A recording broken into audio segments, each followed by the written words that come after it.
Why? You read it. No, I'm not red. Last day. You pick with who? She didn't send. You cannot see. Gigi. Picking blueberry today.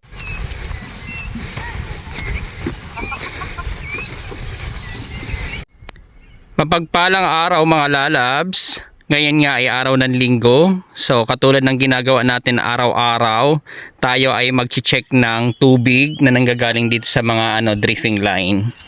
So yan po lalabs, kinakuhanan na natin yan.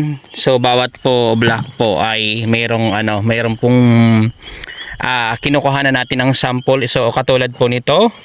So ito pong kinukuhanan ko po ay block 41. So block 41, ang row pa dito ay nasa 116 na row. So bawat row po ay mayroong mga paso na 180, depende po sa bilang. So yan po ay paso ng blueberry.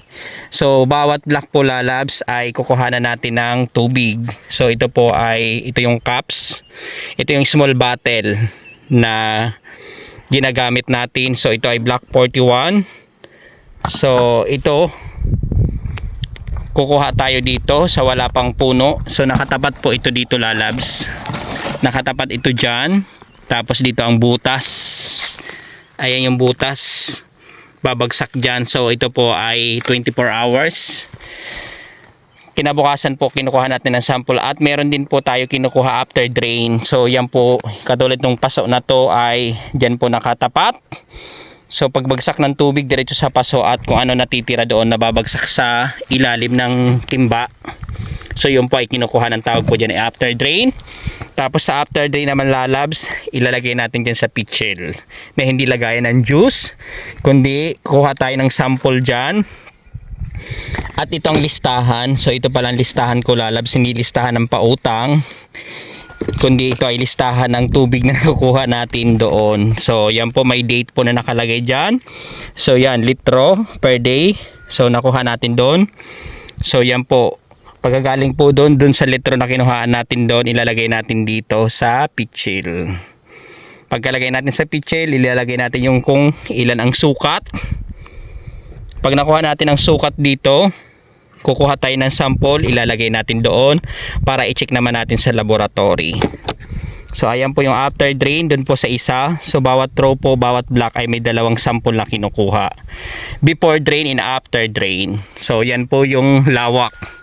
So kaya umaabot ako dito sa buong farm na ito, umaabot ako ng 4.5 hours para kumuha lamang ng sample na tubig nanggagaling dyan sa mga dripping line. And pagdating naman sa laboratory, pag i-check ko po yung lalabas kasi nandun yung mga aparato na ginagamit para sa pag-check ng tubig, para tingnan natin yung pH, EC ng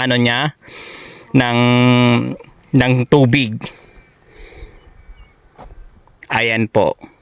Pagkatapos niyan, so aabot din tayo doon ng 2.5 hours sa laboratory. Ginagawa ko lamang yun man Saturday, Sunday ako ay nasa laboratory. Normal ang ginagawa ko Monday to Friday. So kuha lang ako ng sample. Tapos pag Monday to Friday iba po kasi nag-check sa laboratory. Tapos Saturday, Sunday ako naman po ay naka-schedule doon. So pakita ko lamang. So yun yung lawak ng farm na ambon na. So ngayon araw ay ng linggo ay naambon. So kailangan ko matapos ito. Pag umambo naman ay kailangan natin mag-jacket, magkapote at bawal magkasakit.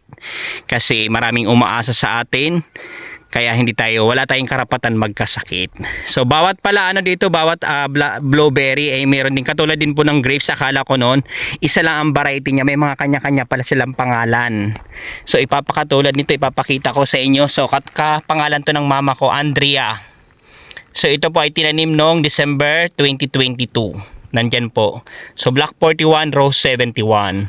So ang dami, diba? Sa isang block may 116, may 140 ang lawak. So yan pong iniikutan ko everyday. So yun po ay Andrea. So yan ay ang gaganda ng pangalan. So ito naman ay Raquel. So may mga variety po. Yan po ang pangalan ng variety ng blueberry. Hindi basta blueberry. Akala ko po pag blueberry isa na lang yun. Yung pala ay may mga kanya-kanya silang pangalan. May mga variety. Katulad ng grapes. May crimson, may adora, may Scarlota, iba-iba. Ganun din para sa blueberry. So, yun po, kasi hindi lang tayo. So, sa mga bago pa lamang po, kung hindi pa po kayo nakapalo sa aking channel, dito sa aking page, sa aking FB, please, bago nyo po tapusin ang video na ito, papalo naman po, pa-like, heart, or comment po kayo dyan, and pa-share na din po. And yon, katulad po ng trabaho ko dati, hindi lamang po blueberry ang napasok na natin.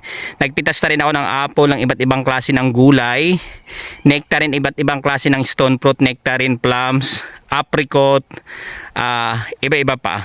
So may mga kanya-kanyang variety. So yun lamang po, at tutok lang po kayo sa aking mga video, at marami pa akong ipapasilip ko ano po ang trabaho ko, kung ano pong ginagawa ko dito sa Australia, kung bakit tayo kumikita ng dolyar, kung ano pang resources ko dito, at kung ano ang pinagkakitaan, of course sa tulong ng Panginoon. So salamat po sa panonood, salamat sa walang pasawang suporta. Diyos mabalos.